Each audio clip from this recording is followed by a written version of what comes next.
የታዋቂው ድምፃዊ አንዱዓለም ጎሳ እጮኛ በድንገት ሕይወቱ አልፏል።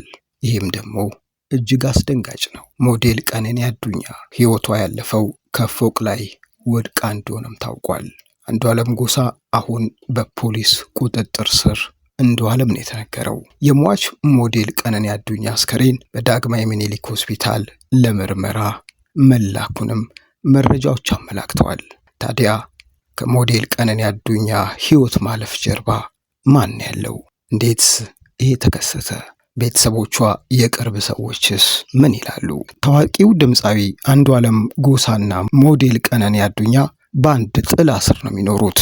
በፍቅር እና በአብሮነት ቀጣይ ሕይወታቸውን ለማሳመርም በቅርቡ ጋብቻ ለመመስረትም ዝግጅት ላይ እንደሆኑ የቅርብ ወዳጅ ዘመዶቻቸው ይናገራሉ። ይሄ ሞት ቀደማቸው እንጂ።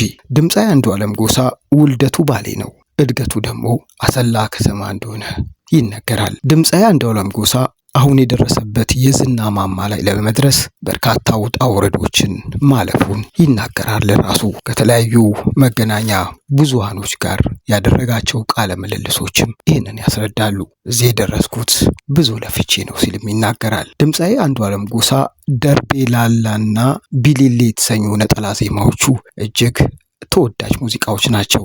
እነዚህ ሙዚቃዎች በመላው ኢትዮጵያ አድናቂዎቹ እንዲበዙ አስችሎለታል።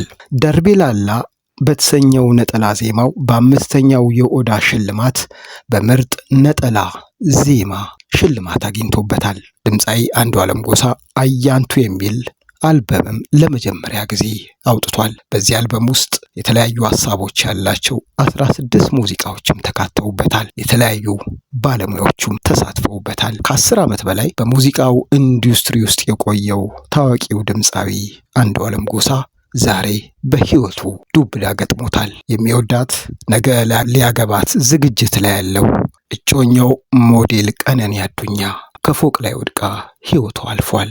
እሱም በፖሊስ ቁጥጥር ስር ውሎ ምርመራ እየተደረገበት ነው። ለሞዴል ቀነኒ አዱኛ ወዳጆችና ቤተሰቦች መጽናናትን እንመኛለን።